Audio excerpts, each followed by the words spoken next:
Depression. What are the signs of major depression? How can you tell someone to get help? How can you help someone who you know needs help from major depression? And is depression a sign of weakness? Well, this is what we're going to be talking about today. Now, before we get started, just to let you know, I am not a certified or licensed therapist or a psychiatrist, but I've done extensive research on this subject, and I'm going to be using today the DSM, which is the Diagnostic and Statistical Manual of Mental Disorders. Now, this is the book that all psychiatrists and all therapists have. This is like, so to speak, their Bible. This is what they go to. There's over 900 diagnoses in here, different mental illnesses. This is a very serious book. It covers everything.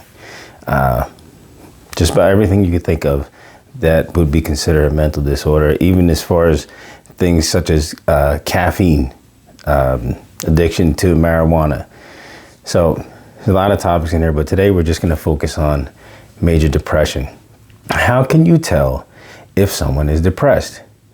Well, there are symptoms of depression, and some of those things we're going to discuss.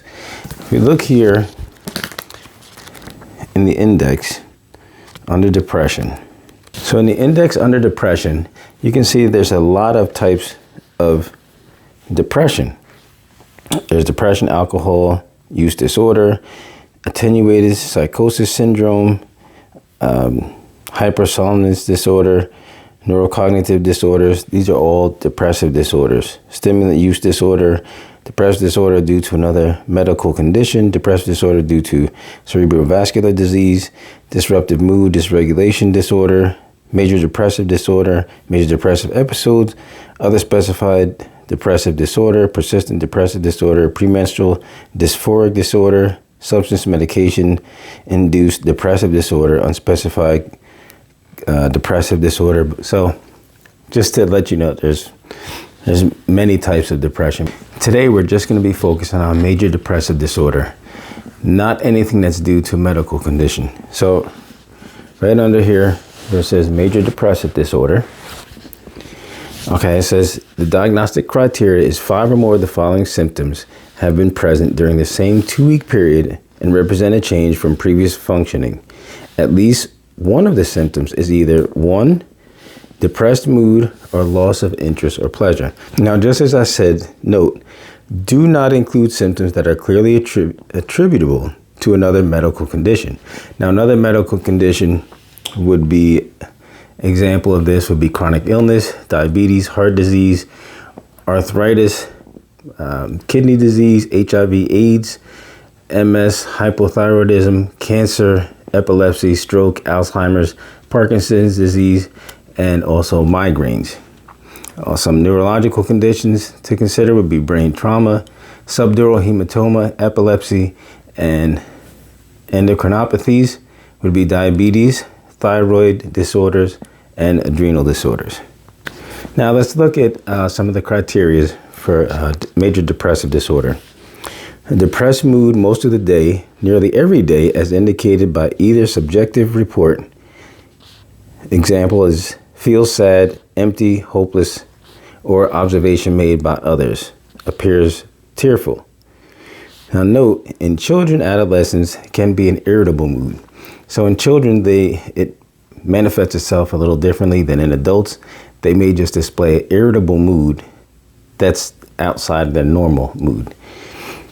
The second one is markedly diminished interest or pleasure in all or almost all activities most of the day, nearly every day, as indicated by either subjective account or observation. So if you see that, or if they tell you themselves that they're just disinterested in doing anything, that could be another indicator. Significant weight loss when not dieting or weight gain, a change of more than 5% of body weight in a month, decrease or increase in appetite nearly every day.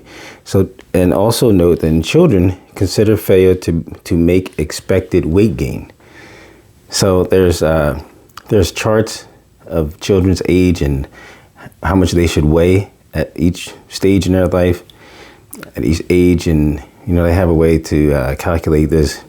And if they're not gaining that weight that they should, that could be another indication that they might be dealing with major depression. Insomnia or hyperinsomnia near the everyday. 5, psychomotor agitation and retardation near the everyday. Observable by others, not merely subjective feelings or restlessness or being slowed down. So psychomotor agitation would be like restlessness, inability to sit still, dashing around without purpose, without purposeful movement, pacing, tapping fingers, abruptly starting and stopping tasks. That's psychomotor agitation. Another one, number 6, is fatigue or loss of energy near the everyday. 7, feelings of worthlessness or excessive or inappropriate guilt, which may be delusional, near the everyday, not merely self-reproach or guilt about being sick. 8, diminished ability to think or concentrate or indecisiveness near the everyday, either by subjective account or as observed by others. 9, recurrent thoughts of death, not just fear of dying, recurrent suicidal ideation without a specific plan or a suicide attempt or a specific plan for committing suicide. So the big portion of this says symptoms cause clinically significant distress or impairment in social, occupational, or other important areas of function. So there's going to be a major observance or disturbance in their everyday actions. And C, the episode is not attributable to the physiological effects of a substance or another medical condition. So no substances, medications, alcohol, anything like that. Anything within this criteria that we just read represents a major depressive episode.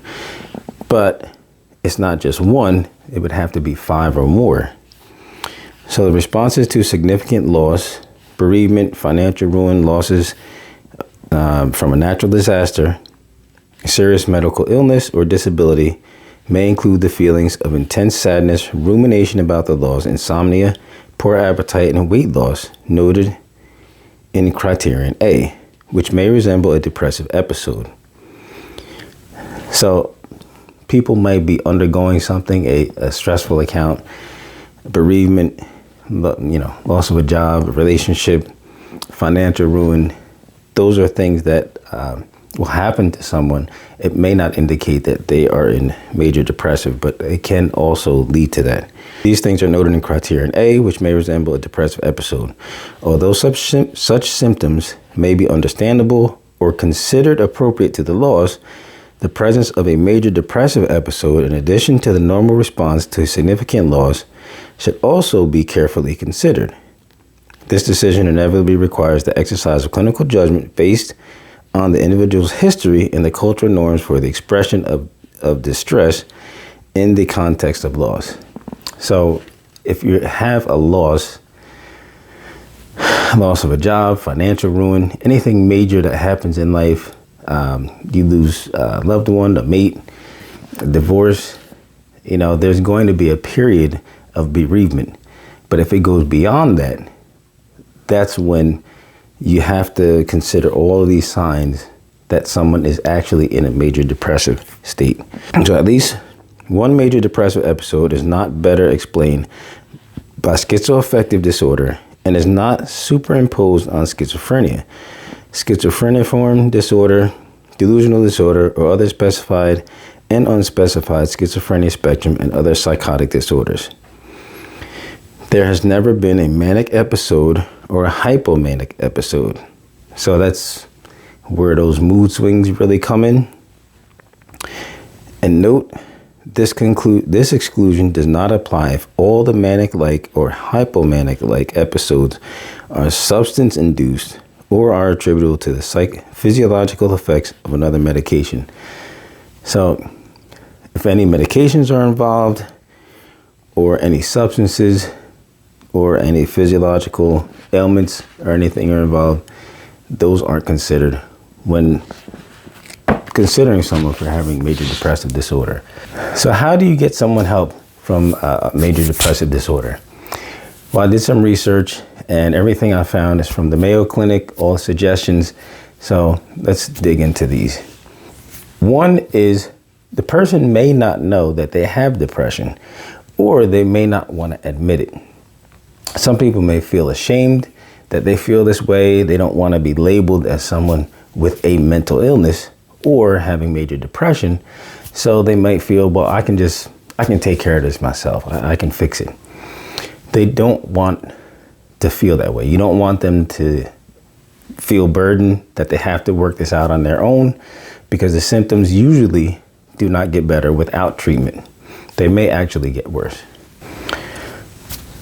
You also want to talk to them about what's going on, express your concerns, and tell them why you're worried of the things that you see, that the actions that they're going through. Also, you want to let them know this is not a personal flaw that they have, or depression is a health condition. This is something that they have to work on. It's not a personal flaw or weakness. So you want to suggest a professional, someone who's a licensed clinical professional, or a psychiatrist to help them. So offer to help them prepare a list of questions that they can prepare for their first visit, the initial visit. Any questions that they may have, you offer to help them with that, and discuss with them making their first appointment. Express with that person the willingness to help them, set up appointments, go along with them on these appointments as well, and to attend the family therapy sessions also. Next thing you want to do is you also want to stay alert to any signs of suicide. Anyone who's talking about suicide, or another sign could be they might start buying guns or something, or stockpiling weapons, or stockpiling medications or pills or anything like that. That's also another indication or another sign that you want to be aware of. Also, they may withdraw from social contact. They don't want to be around people. They may just say, oh, I don't feel like being around anybody right now. They want to seek to be alone. You want to be careful of that as well. They may have mood swings. They might be emotionally high, then all of a sudden discouraged, and then irritable the next moment. There's a lot of changes that could be going on. They might have a lot of thought about death. They might be talking about death or dying or violence or anything like that. They might start watching violent movies. You start to see the changes in their behavior.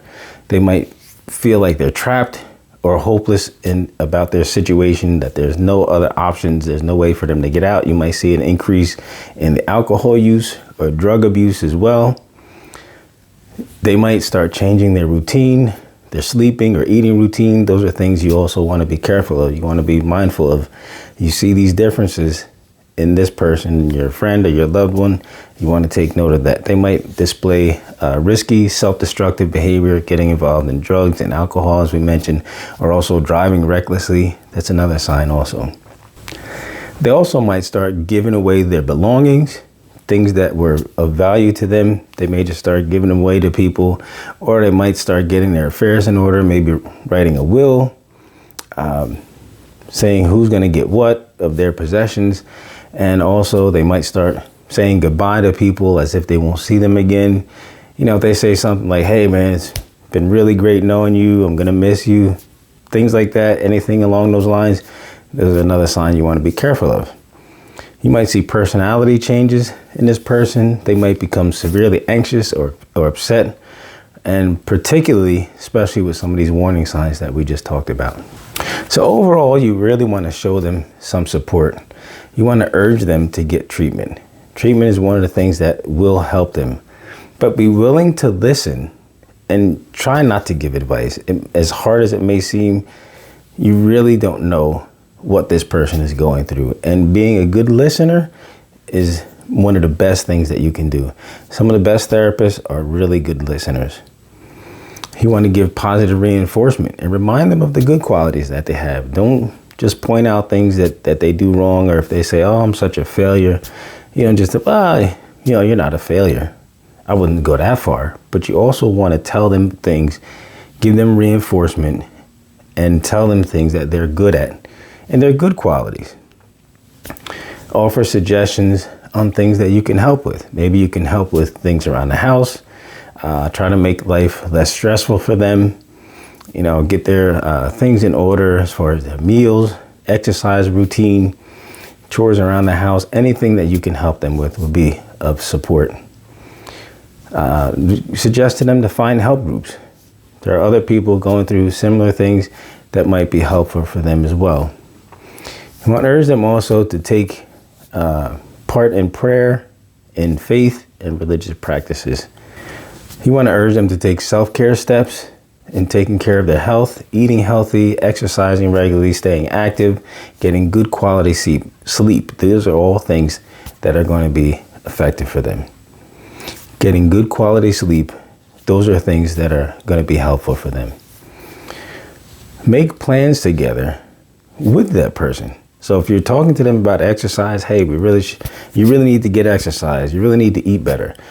Offer to go shopping with them, go food shopping. Also offer to go for a walk with them. Maybe go to a movies, try a new hobby or something. But whatever you do, don't try to force them to do these things. Also, don't forget to take care of yourself. Ask for help from your friends or family and let them know what you need. Either if they ask you what you need, tell them, be specific. Tell them exactly what they can help with. Take steps to stay healthy yourself. You might want to do some things that you enjoy. You want to stay active. Check in with friends. Make sure your own social interactions with others. Be patient. A depressed person may take time for them to get better. It's going to take a lot of work. It might not be just a few weeks. It's probably going to be months, maybe even years. We don't know how long it's going to take, but they encourage them to stick with it. And if the medicine that they're on or the treatment is not working, encourage them to try something else. Don't ever let them give up. Help them to improve somehow. And some take longer than others to get themselves into a better position and how to deal with depression, how to deal with their depression, and how to deal with stress and anxiety.